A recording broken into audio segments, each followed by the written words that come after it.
What's up, you guys? It's Gavin here, back with another fantasy football video. Today we're going to be diving into my final pre-draft quarterback rankings here for the class of 2022.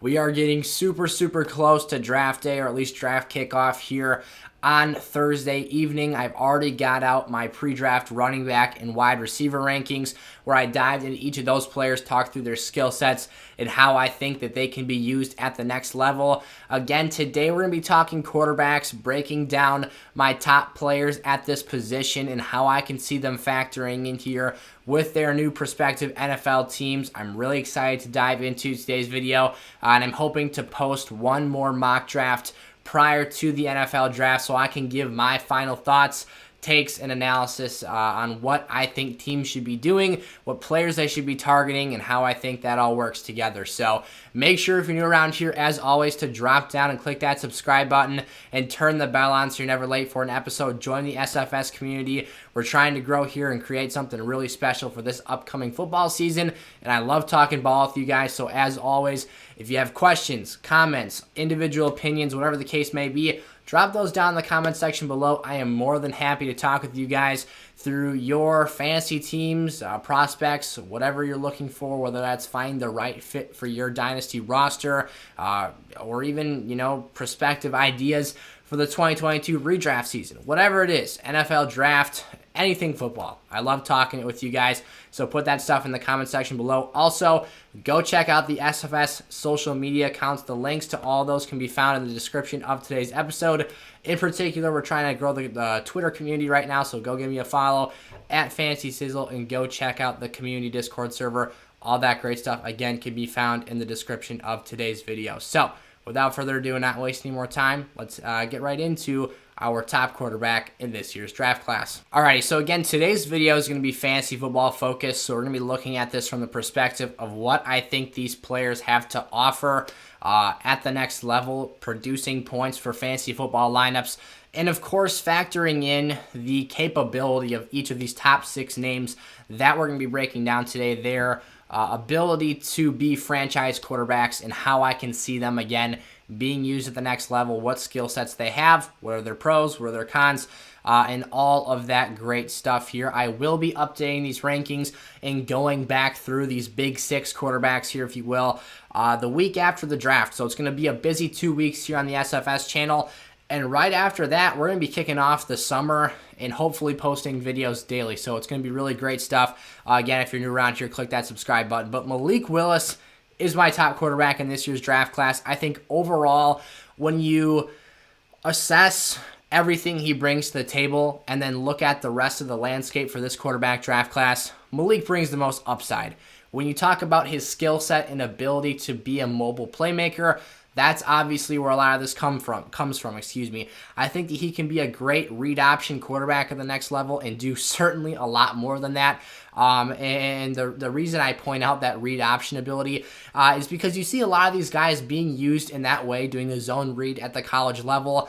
But once you get to the pros, you're not going to want to see a lot of quarterbacks, because of their skill sets and athleticism, taking a lot of handoffs or keeping the ball, rather, and racking up a lot of shots. But Malik Willis does have that unique athletic ability, and he does have a really nice thick frame as well, where I think that he can be used in the quarterback run game effectively as a pro, which is not something that I find to be the case for a lot of quarterbacks in this class, and really in any class in particular. If we go back to just last draft class, Trevor Lawrence, a fantastic athlete, but more of a prototypical passer, was used a lot in the zone read at Clemson. And I was actually kind of frustrated with how much Urban Meyer would use him in that fashion during his rookie season, because you don't want to see a quarterback who is more so a passing threat racking up those shots and taking hits from linebackers. But getting a little bit outside the point here, Malik Willis, though, does have the athletic intangibles and the build, again, at 6 foot 225, to be one of those rushing threats. Now, the 6 foot height is a bit concerning for me. You don't typically see a lot of undersized quarterbacks have great success, but I think that if you kind of look to draw the comparison between Malik Willis and Russell Wilson, you start to see a lot of things that you like. Now, Malik Willis is certainly, while I am talking about him as someone that I see having the upside and potential to be used in the QB run game, he is not Lamar Jackson. Let's establish that right off the bat here. I'm assuming that a lot of you weren't thinking that's the case, but I just wanted to reinforce that idea. This is not Lamar Jackson. This is not someone that you're going to see take 10 plus carries a game, but maybe he tucks the ball and runs 5 to 6, maybe even 7 or 8 times a game, because he does have that ability to get out in space, move, and be a playmaker. But I see him more as a Russell Wilson type play, because this is someone who I see making plays inside and out of the pocket, keeping his eyes downfield and making big throws. And that is something you love to see as both a potential franchise quarterback and then obviously as someone who's going to be a prospective fantasy owner. That gives you some upside to start working with some big shot plays downfield and getting those explosive, 40-plus yard bombs down the sideline or down the middle of the field, which is fantastic to have as an asset. Malik, again, is the best athlete of this quarterback crop. In my opinion, in that mobile playmaking is why I think he has the highest ceiling of anyone in this draft class. To address some red flags, though, again, that 6-foot size, I point out Russell Wilson because he is a player who isn't necessarily the largest in stature, that because of his legs is able to escape the pocket and make plays when the defense breaks down. I think that Malik Willis, if he refines his skill set a little bit, that's his high-end comp. And do I think that he'll become a player the level of Russell Wilson?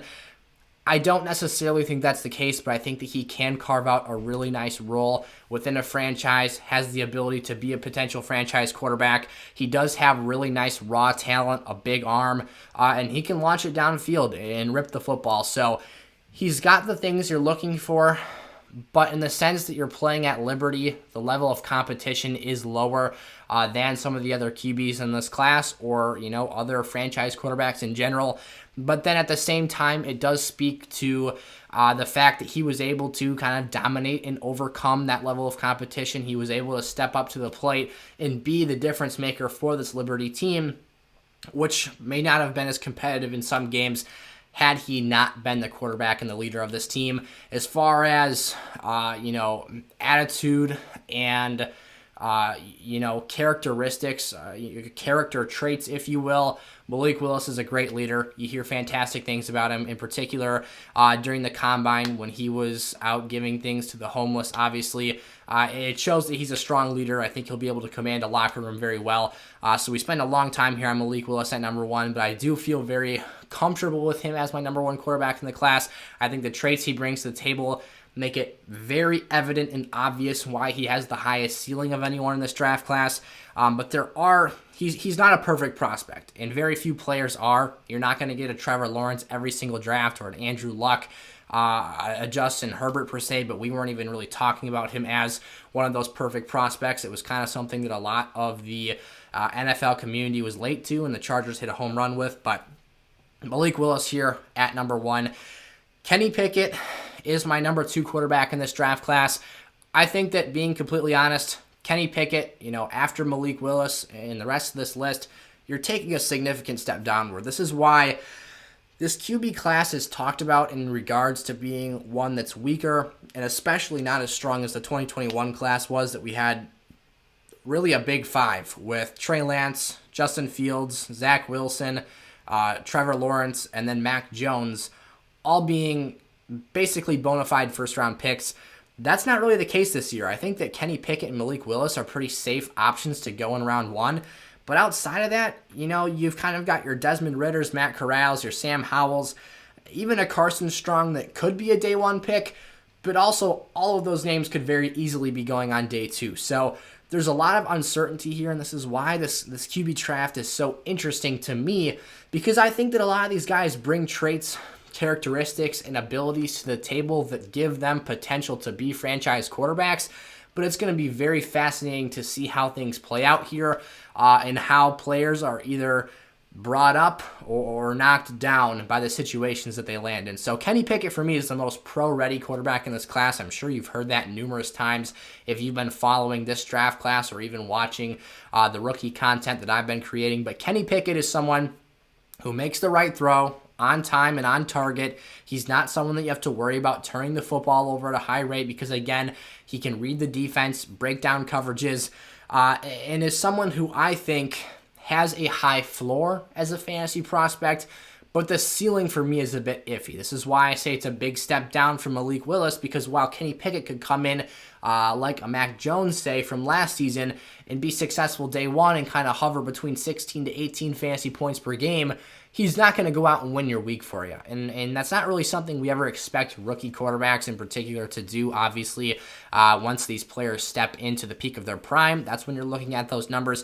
But in general, I think that Kenny Pickett's play style and his lack of risky play will allow him to consistently, if Kenny Pickett could be Kirk Cousins, I think that all of us would be satisfied because of how a lot of us view this draft class.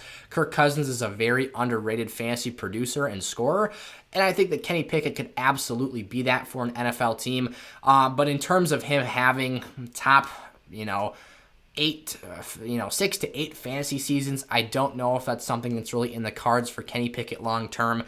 He doesn't have the biggest arm, not someone that's going to be slingshotting the football downfield. Obviously, again, if you've been following this draft class, you've heard the debate and question marks regarding his hand size. Will he drop the football in the rain when things are slippery? Will that be a problem? Obviously, he struggled at the Senior Bowl when it was not so ideal weather conditions there. Some guys have some sort of an issue with quarterbacks that wear gloves.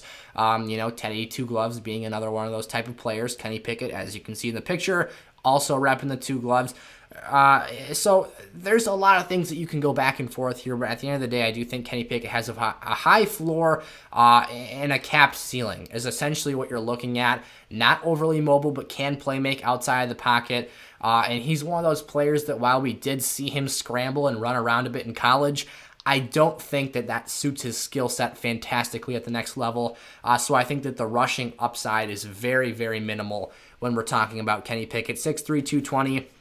He does have better size, though, than a Malik Willis, although, again, Malik does have that thicker frame, so I think that he can stand up to some shots at the next level, hopefully get out of bounds and slide, like we've seen quarterbacks like Lamar Jackson do a lot.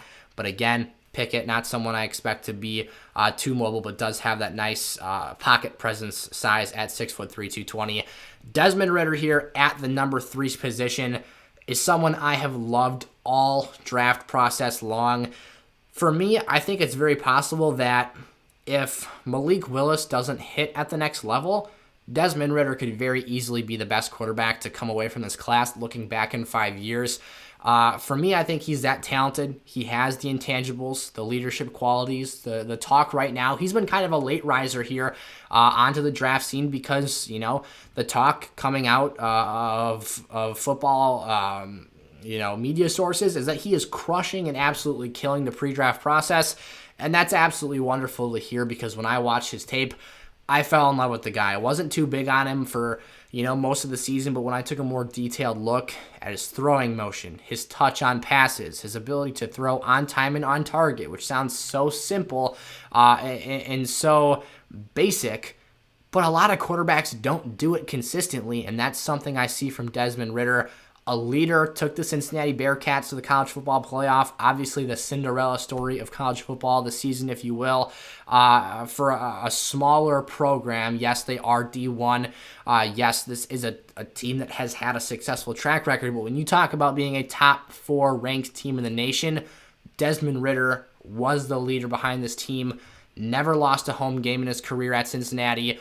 He's got quite a track record, had a very impressive broad jump and athletic metrics at the NFL Combine, so he tested very well, just adding more positivity and more fuel to the fire here. Again, if Malik Willis busts in a sense that he doesn't end up hitting on his potential, can't really put things together because, again, he is a more raw prospect and isn't able to fulfill his potential as a franchise QB, I think Ridder has a higher ceiling than a Kenny Pickett. Now, I don't think that he's going to be drafted prior to Kenny Pickett. I think that draft capital is one thing standing in Desmond Ridder's way. Trying to keep myself unbiased, realistic here, pointing out the red flags for you all so you can get both sides of the story. Draft capital is something that's going to be concerning. You would love to see him, or at least I would love to see him be a round 1 pick, but that's certainly not a guarantee. when you talk about the fact that I think that he doesn't come in quite as pro-ready as a Kenny Pickett, I do think Desmond Ridder is very set up for success. And again, having those leadership intangibles, really good delivery of the football. Again, I love his throw motion. He's very clean in the pocket. And again, he does have athleticism to get out in space as well and make throws down the field. Doesn't have a rocket arm, but does, I would say, have as good, if not better, an arm than a Kenny Pickett does. There's just no guarantees with a lot of the quarterbacks in this class. It is something that's very interesting. And technically, there never really is. Even Trevor Lawrence last year, being that prototypical perfect QB prospect, still struggled and had his bumps and bruises. But he did flash, obviously, that great talent. At the end of the day, though, I love Desmond Ridder. There's a lot to like about him. But again, landing spot is going to be huge. You hope he finds a structured organization. But there's a chance he doesn't land in a situation where the team views him as a franchise QB and they bring him in to be a reserve backup. You never know what's going to happen here, especially with the uncertainty about how the draft is going to unfold. But at the end of the day, I do like Desmond Ridder as my top 3 here for this QB draft, and I hope he finds the right situation. Matt Corral is my number 4 quarterback in this draft class. Not as high in Matt Corral as some others out there are. And I've seen him go very sporadically on draft boards, from being, a top 11 selection to the Washington Commanders, despite trading for Carson Wentz. I have seen that. And I've seen him slip all the way down to the bottom of the first, the Lions, or even slip out of the first round entirely. There's a lot of outcomes that can happen this year, as I've said probably 10 times already in today's video. But Matt Corral, the things that I like about him: playmaking ability. When the play breaks down, he is able to keep his eyes upfield and make big throws. And this season, he did step up to the plate and produce and really carry this Ole Miss football team, despite losing some of his targets from the 2021 season to the next level, the NFL. Namely, Elijah Moore, Kenny Yeboah hasn't really made a name for himself yet in the NFL. However, he did go to the pros and was a member of the Jets franchise this past season. So despite losing some big weapons in this Ole Miss offense, he was still able to maintain the level of success he had in 2021 with those very productive players. So that is a very positive thing to see. Some things I don't love: he's a little bit of a smaller quarterback. At 6'2", 212, it doesn't seem like he's a tiny quarterback per se, but he isn't necessarily as built and thick as some of the other quarterbacks are in this class. We did see him get injured in the bowl game, but hopefully that won't be something that's factored into next season. I don't expect that that'll be an issue for him, but I remember it was quite scary initially at first before we had information about what was going on in that game. It seemed like that was going to be a pretty severe injury, but Matt Corral was able to dodge a major bullet on that one. But at the end of the day, my biggest concern and flaw with Matt Corral isn't even the size. Sometimes I just think he plays a little bit too unstructured, a little bit too outside the box. I wish that he wouldn't be as physical at times. He is a playmaker, so in that, at college, he was able to get outside the pocket and start scrambling and creating real estate, running the football. And I think that he was a little bit more physical than he ought to be when he moves into the NFL level. We want to see him slide more, protect, as Marshawn Lynch says, protect that chicken, and just be more aware and present with what you're doing. Again, very talented player, can play make, can, play unorthodox style football. So I do think that gives him a very respectable ceiling. But again, kind of like a Desmond Ridder, I don't think that they necessarily have a guaranteed situation that grants them a safe floor. So while I do, like Ridder's intangibles a little bit more and his throwing mechanics, Matt Corral could very well be a better player because he also has those playmaking abilities and has that raw talent. It just needs to be harnessed properly in his situation at the next level. Sam Howell at number 5 here is someone that I'm not a huge fan of, if I'm being completely honest. When I watch Sam Howell, the first thing that comes to mind is Baker Mayfield. The guy looks like Baker Mayfield. That's probably the first thing I ever said when I looked at Sam Howell. I said he looks like Baker Mayfield. He almost plays like Baker Mayfield in the sense And I would say that his recklessness at times is a bit worse than Matt Corral's, maybe even quite a bit worse than Matt Corral's. And what I mean by that is on tape, Sam Howell put some very nice things together. He can rip the football downfield, throw absolute lasers. He doesn't necessarily have a cannon for an arm, but kind of like Baker Mayfield, he's a hip torque thrower, so he's someone that can launch the football if he's throwing off platform and not off balance and unorthodox. You can see Patrick Mahomes and Josh Allen off of one leg rip 50 yards down the field. Sam Howell is not that guy. This is a player that, again, if he has his 2 feet grounded, can let the ball launch from using the torque from his hips to catapult the football downfield. He is also someone, I think, that doesn't have necessarily the best footwork. A lot of times on tape, I've seen kind of that Aaron Rodgers hop step where he actually leaves platform and leaves his feet when he throws. He doesn't do it all the time, but it's something that needs to be cleaned up in the next level. But it's fixable. Zach Wilson was someone who had terrible footwork early on last season for the Jets, and if you watched week by week, the progression of his throwing motion improved, especially after he got injured. I think he really took some time, doctored that up. His QB coach probably spent a good amount of time working on that with him, and I thought he was much more mechanical with the process in a good way. Not that he was a robot throwing the football, but the fact that he had a lot better technique when he was doing so. So something very fixable for Sam Howell if he would like to fix that part of his game. Again, at the end of the day, who am I to judge the way he throws the football? He is a very talented player, 6'1", 225. He's a little bit bigger than Baker Mayfield. But my main issue with him is when he gets out in space, and he actually created a lot in the rushing department at North Carolina. He's had 2 pretty good seasons in a row right now, heading into and finishing up his senior season here. He gets out in space and runs a lot. But while I talked about Matt Corral being a bit reckless, Sam Howell is not afraid to put his shoulder down and try and run over linebackers. Like, he will seek out physicality. You just can't do that in the NFL. He is going to get socked, probably knocked out of a game if he keeps trying to do that. And he needs to just be smarter with how he handles himself out in space. Franchise quarterbacks cannot be taking kill shots over the middle of the field. And that's just something, again, I saw, especially in the red zone. Now, you love to see a guy laying out, trying to make plays and put up points for your team, but he's got to be a little bit more put together in that sense. But at the end of the day, he's not my favorite prospect. I don't know if he's a franchise quarterback. He's another one of those players like a Matt Corral, who I've seen going at 30 to Detroit at the bottom of the first. I've also seen him slip into the second. I personally don't think Sam Howell finds a situation where he is a team starter in the 2022 season. I think we're going to have to wait for him to develop for a little bit, or for a quarterback to go down with injury for him to pop onto the field. I think that's for the best, though, where we talked about some of those mechanical things that I think he can very well improve upon that would greatly help him at the next level. I think he should take some time to be a team's number 2 quarterback and kind of cinch some of those things together, because he does have a lot of raw potential and a lot of raw talent that can be harnessed, but right now it's not quite the most clean and cut quarterback prospect in this class by a long shot. And then finally here, Carson Strong. I really debated, actually, because obviously it kind of felt like I was ripping up Sam Howell. I was trying to be as unbiased as I could there, and not necessarily that there is a bias. I was trying to be as neutral and, take both sides of the argument into account. But at the end of the day, I did feel like I was tearing him up quite a bit there. Carson Strong is someone who, again, though, I did really consider putting ahead of Sam Howell.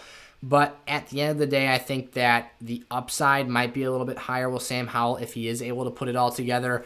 Carson Strong, though, does bring some really nice stuff to the table. He is the guy that probably has the slingshot for an arm in this draft class, but he is absolutely a pocket passer. This is not someone who, every one of these guys outside of Carson Strong really had some success getting out in space running the football. Again, like I said, Malik Willis is really the only guy I project to do that at the next level.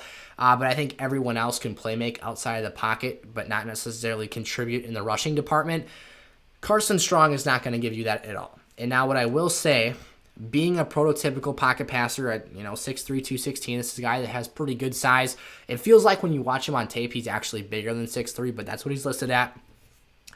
He has really good pocket awareness and is somebody that I'm just now realizing that it says Carson. I think I have a slight mistake here. I have Carson Strong from Cincinnati. I didn't change that over from the Desmond Ridder slide, but he's from Nevada, so don't mind that too much. But regardless, here it might have been that way for Sam Howell too. Yeah, it was. I copy and pasted the stuff from Desmond Ridder's, just making a Blake profile, and then obviously created these. So sorry about that. Slight error on my part. But Carson Strong here is someone who has very good pocket awareness. He's someone that when the pressure comes up to him, he has very good sliding, so he's able to, evade the rush and move within the pocket. Again, not someone that's going to be scrambling or breaking the tackle box per se, but he's able to move, step up, and avoid pressure very, very well, which is something that I saw that was very impressive. Again, movement in the pocket, and his release is very quick as well. So he's getting the football out of his hands fast when he picks his target and decides where he wants to throw the football. He's getting that to that receiver. Obviously, him and Romeo Doubs, if you've been taking a look at the wide receiver class, were quite the dynamic duo at Nevada. So a lot to like with Carson Strong. I think that he does have the traits you would need for, again, a prototypical pocket passer. But if we're being completely honest, the NFL is moving away from that style of quarterback. We're seeing more and more mobility, more and more athleticism at the quarterback position, and that's not something that he excels at a super high level. So while I do like the intangibles and the traits that he brings to the table, I think a lot of these guys have a lot to offer, but there's a lack of pro readiness in some of these prospects. I do think that Carson Strong is actually quite pro ready, but if we're talking from a fantasy perspective, really the only ceiling you're going to get is anything he can do passing the football vertically and downfield. And again, he does have a slingshot for an arm, so he can do that. But then what's his draft capital going to be? When is he going to be drafted? What situation is he going to be put into? And how is the team that he lands with going to view him long-term in terms of his actual playing time that he gets? So those are my top 6 quarterbacks for today's episode. I thank you guys so much for sticking with me, tuning into today's video. Make sure you go check out the pre-draft running back and wide receiver videos that I've done. Again, I'm going to be re-updating these all next week after the draft has taken place and giving you my thoughts on how the teams that players actually do land with, because you see a lot of perspective analysis here with me talking about where these guys could or might land. We'll know that next week. So that's going to be something that is very interesting and obviously changes the situation. We could see some shuffling up. I expect this list to be the one that changes the least. The running backs position video, the one that changes the most. And then the wide receiver video being somewhere in between, because I think that the quarterbacks kind of are what they are. Not saying that I'm a perfect evaluator here and that everything I just said today is fact, because a lot of it is my opinion and what I've gathered from watching lots of tape. But the NFL teams, I said this in the last video, they're going to tell you what they think on Thursday through Saturday, and we will ultimately know that next week. So, again, thank you guys so much for watching. If you enjoyed today's episode, drop down, leave today's video with a like, and click that subscribe button if you're new around here. Keep growing the SFS community, and let's talk some ball together this offseason. So, thanks, guys. I'll see you probably tomorrow for that mock draft, or later on today if I post it Wednesday evening. That's when this video is going up, Wednesday morning. So, maybe this will come out 12, 14 hours later after this video. So I'll see you guys there. Peace out.